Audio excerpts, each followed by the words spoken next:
প্রত্যেকের ঘরে ঘরে একজন রামিসা আছে, হয় সে আমার মা, হয় সে আমার বোন, না হয় সে আমার সন্তান। কথা বলেন ঠিক কিনা? এক বছরে 4000 ঘটনা এরকম ঘটছে। কোনোটা মিডিয়া আসে, কোনোটা আসে না। বন্ধ হবে কবে? স্বাধীনতার 52 বছর হয়ে গেল। বন্ধ ততদিন হবে না যতদিন এই জমিনে আল্লাহর কোরআন দিয়ে বিচার হবে না। বন্ধ সেদিন হবে বাংলার জমিনে যেদিন আল্লাহর কালাম দিয়ে বিচার হবে। কথা বলেন ঠিক কিনা? গত এক বছরে শুধু বাংলাদেশে 4500 নাউজুবিল্লাহ বলবেন না, কয় হাজার? 4500। কয়টা নিউজে আসে? এবং আল্লাহ রাব্বুল আলামিন মারামারি গ্যাঞ্জামের জন্য পৃথিবী বানান নাই। আল্লাহ রাব্বুল আলামিন লোককে ঠকানোর জন্য পৃথিবী বানান নাই। আল্লাহ রাব্বুল আলামিন আরেকজনের হক মারার জন্য দুনিয়া বানান নাই। আল্লাহ দুনিয়া বানিয়েছেন আল্লাহর গোলামের জন্য। সুতরাং যে গোলামি করবে পৃথিবী তার জন্য, যে গোলামি করতে পারবে না তার জন্য পৃথিবী না, তার জন্য জাহান্নাম, তার জন্য জাহান্নাম। ঠিক কিনা? জমিনটার মালিক কে? আল্লাহ। আসমানের মালিক কে? আল্লাহ। হুকুম চলবে কার? বিধান চলবে কার? এখন কোন মানুষ যদি বলে যে না আল্লাহর বিধান এটা তো দুনিয়ার সাথে যায় না, ওর ঈমান থাকে না। এজন্য প্রিয় ভাইরা আমার খেয়াল করেন, আল্লাহ রাব্বুল আলামিন কি বলছেন? রাব্বুল আলামিন সূরা যারিয়াতের মধ্যে বলছেন, ওয়ামা খালাকাতুল জিন্না ওয়াল ইনসা ইল্লা লিয়াবুদুন।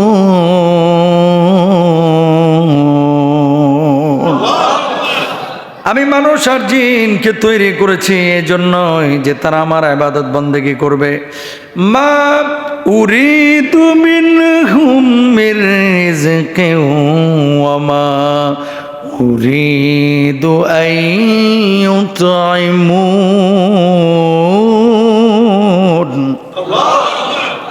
আল্লাহ বলছেন আমি তোমাদেরকে এজন্য বানাই নাই, আমি তোমাদেরকে বানিয়েছি ইবাদতের জন্য। আমি তোমাদের কাছে রিজিক চাই না, খাবার চাই না, শুধু চাই আমার গোলামি। সুবহানাল্লাহ। কল্পনা করেন রামিসাকে ছাটা। প্রত্যেকের ঘরে ঘরে একজন রামিসা আছে, হয় সে আমার মা, হয় সে আমার বোন, না হয় সে আমার সন্তান। কথা বলেন ঠিক কিনা? এক বছরে 4000 ঘটনা এরকম ঘটছে। কোনোটা মিডিয়া আসে, কোনোটা আসে না। বন্ধ হবে কবে? স্বাধীনতার 52 বছর হয়ে গেল। বন্ধ ততদিন হবে না যতদিন এই জমিনে আল্লাহর কোরআন দিয়ে বিচার হবে না। বন্ধ সেদিন হবে বাংলার জমিনে যেদিন আল্লাহর কালাম দিয়ে বিচার হবে। কথা বলেন ঠিক কিনা? আল্লাহর কালামের বিচার কি? আইয়ু কত্তাল। সরকারের দায়িত্ব কাদেরকে? এটা হবে। 2 নম্বর দায়িত্ব হচ্ছে আউ ইউসাল্লাবু, শুলে চড়াইতে হবে। 3 নম্বর দায়িত্ব ওয়া আরজুলুহুম মিন আউ তুকাত্তা আইদিহিম ওয়া আরজুলুহুম মিন খিলাফিন, যে ডান হাত বাম পা, বাম হাত ডান পা ক্রস করে কেটে দিতে হবে। এরপর আল্লাহ রাব্বুল আলামিন তাদের জন্য তো জাহান্নামে শাস্তি রেখেছেন। আউ ইউনফাউ মিনাল আরদ, প্রয়োজনে এদেরকে দেশ থেকে বহিষ্কার করতে হবে। আল্লাহু আকবার বলেন না? আচ্ছা বলেন তো, এই শাস্তিগুলো যদি প্রকাশ্যে বাংলার জমিনে বাইতুল মুকাররমের দক্ষিণ গেটে দেওয়া হতো, আল্লাহর কসম আগামী 50 বছরে একটা কথা কারো মেয়ের দিকে তাকানোর সাহস পর্যন্ত পাইতো না। ঠিক কিনা? আইন কিসের জন্য? মানুষের জন্য। আমরা বাংলাদেশের আইনের প্রতি শ্রদ্ধাশীল। দেখেন এই কথাগুলো মসজিদে আলোচনা করতে হবে। যদি আলোচনা না হয়, কালকে রামিসা, পরশুদিন আপনার আমার মেয়ে। কথা বলেন ঠিক কিনা ভাইরা? বন্ধটা কবে হবে? ব্রিটিশদের ল বাংলাদেশে ফলো করা হচ্ছে। এই দেখবেন যে 7 বছর লাগবে। কথা বুঝছেন? 10 বছর, 5 বছর, 7 বছর। একটা রাষ্ট্র শাসন ছাড়া চলতে পারে না। একটা রাষ্ট্র শাসন ছাড়া চলতে পারে না। শুধু শরীয়তের আইন লাগবে না, আইনের প্রয়োগ লাগবে। সৌদি আরবে হয় না কেন? কারণ জানে কামকর্ম কালকে কল্লাটা দেহ থেকে আলাদা হয়ে যাবে। ঠিক না? এই জন্য প্রিয় ভাইরা আমার, কোরআনুল কারীম এটা কার গ্রন্থ? বাণীটা কার? আরো জোরে কার? পৃথিবীতে কোন জায়গায় শান্তিটা আসবে সেটা ব্রিটিশরা ভালো জানে না আল্লাহ ভালো জানে? ঠিক আছে, বাঙালিদের আল্লাহ যিনি, ব্রিটিশদের আল্লাহ তিনি। তো এই জমিনটার মালিককে, আসমানের মালিককে আল্লাহ নিজে বললেন, ওমা বাইনাহুমা লাইবিন, আমি এগুলো হাস্যচ্ছলে বানাই নাই, তামাশার জন্য বানান নাই। তো যে আল্লাহ জমিনের মালিক, যে আল্লাহ আসমানের মালিক, যে আল্লাহ আমার আপনার জীবনের মালিক, যে আল্লাহ আপনার আমার মৃত্যুর মালিক, সে আল্লাহ জানে কোন আইন দিলে এই জমিনের মধ্যে শান্তি প্রতিষ্ঠা হবে। আল্লাহর কালাম ছাড়া, আইন ছাড়া এই জমিনে কখনোই শান্তি প্রতিষ্ঠা হবে না। তাহলে আপনারা আল্লাহর কালামের পক্ষে না বিপক্ষে? সবাই পক্ষে তো। তার মানে বোঝা যায় আপনারা ইমানদার। আর দুনিয়ার কোনো মানুষ যদি বলেন, হুজুর নামাজ পড়ছি, রোজা করছি, 15 লক্ষ টাকার গরু কোরবানি দেব, সেটাও ঠিক আছে, হজ করব প্রতি বছর, ওমরায় যাব, রমজান মাসে দামি দামি ইফতার করব, বউ নিয়ে ঘুরতে ফিরতে যাব, বউকে নিয়ে খেলাধুলাও করব, দৌড়ঝাঁপ করব, সব সুন্নাহ মানব, সব বিধানগুলো মানব, আল্লাহর জমিনে আল্লাহর আইন বাস্তবায়ন হোক। হুজুর এটা আমি চাই না। কারণ কেন চান না?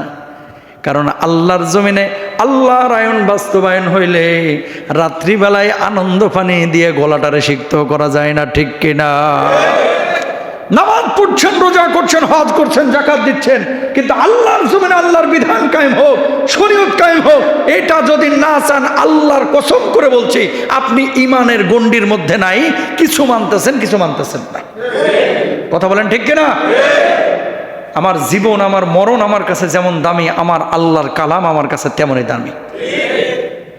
আল্লাহর কালামের জন্য আমরা জীবন দিতে রাজি আছি। কথা বলেন ঠিক কিনা? সোশ্যাল মাধ্যম আছে, আপনারাও আছেন। রিকোয়েস্ট বর্তমান সরকারের কাছে, আল্লাহ দোহায় লাগে, হাতটা জোর করে বলে, আইন হচ্ছে মানুষের জন্য। তো যে আইন দিয়ে মানুষের উপকার হয়, এই আইন অন্তত আইনটা ঢোকায় দেন, শাস্তি হবে ডাইরেক্ট বাইতুল মোকাররমের দক্ষিণ গেটে। দেখেন একেবারে সোজা হয়ে যাবে ইনশাআল্লাহ। ভাই এই বিষয়টাকে সাধারণভাবে নিয়েন না। বাংলাদেশের মানুষ কোথায় চলে গিয়েছে। এই জন্য আমি জুমায় বারবার বলেছিলাম, বড় আলেম হওয়ার দরকার নাই, বিশাল বড় ডাক্তার ইঞ্জিনিয়ার হওয়ার দরকার নাই, আগে মানুষ বানান, মানুষ বানান, মানুষ বানান। এই জামানায় শিক্ষিতের অভাব নাই, মানুষের বড় অভাব। বোঝেন নাই কথা? এই জামানায় শিক্ষিতের অভাব নাই, মানুষ বানানোর, মানুষ বড় অভাব। আর মানুষ বানাইতে হলে প্রাইমারি শিক্ষাটাকে ঠিক করতে হবে।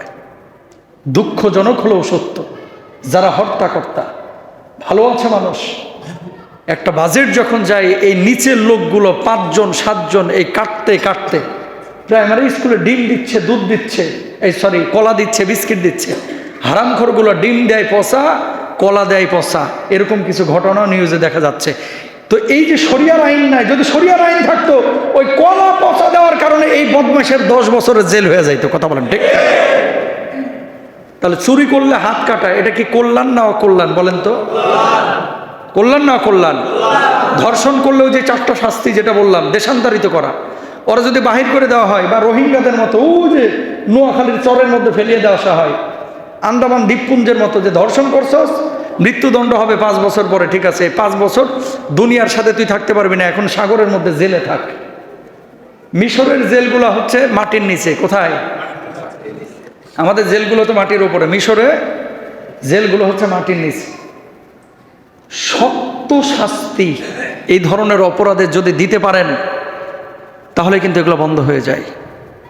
আওয়াজ উঠাইতে হবে জাতীয়ভাবে যে আমরা শরিয়ার বা কোরআনের আইন চাই। ইনশাল্লাহ বলেন। মাটির নিচে নিয়ে গিয়ে কিসের এসি ফ্যান? সাপ ছেড়ে দেয়। কি সাপ ছেড়ে দেয়? বুঝ এবার ঘুমা সাপের লগে। আল্লাহ মাফ করুক, আল্লাহ এদেরকে হেদায়েত দান করুক, না হলে আযাব দিয়ে ধ্বংস করে দেখ। জোরে বলেন।